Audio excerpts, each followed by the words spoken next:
As I walked across the tightrope, I ran into a problem, one that felt even more troublesome than the risk of falling. The police ahead of me were trying to convince me to stop the performance, but I simply smiled. Under the astonished gaze of the crowd, I rested my balancing pole on my shoulder and smoothly turned around in one fluid motion. Two officers thought they had a chance to grab me, but up on that wire, I wasn't about to give them one.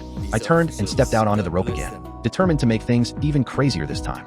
When I reached the middle of the wire, I suddenly dropped to my knees, not on the tightrope itself, but on the balancing pole in my hands. Then I slowly spread my arms and looked down at the sea of people far below. In that moment, I felt like a bird soaring freely through the sky, enjoying a view that almost no one else would ever experience. But then trouble started brewing on the rooftop. Another group of police officers rushed up, and it was obvious that everyone wanted me back on solid ground as soon as possible. I remained completely calm. In fact, I started dancing on the wire. Every move was daring, stylish, and incredibly dangerous, leaving the crowd frozen in fear. Yet I wasn't finished. As everyone watched in shock, I turned around once again. The officers could do nothing but stand there and watch, because on that wire, I was the one in control. Up there, I felt untouchable. Then I raised the stakes even higher. Slowly, I lifted one foot and placed it directly on the balancing pole, balancing on the wire with only one foot. This time, even the police nearby couldn't hide their admiration. After finishing the stunt, I continued forward. Seeing me approach, the two officers assumed I was finally ready to return to the rooftop and prepared themselves to stop me. But I still wasn't done having fun.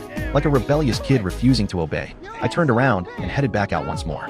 Halfway across, I suddenly stopped and carefully sat down on the wire. It felt as if I were sitting on the edge of the world itself. Thrilling, beautiful, and incredibly dangerous. Then, to everyone's disbelief, I lay down on the wire.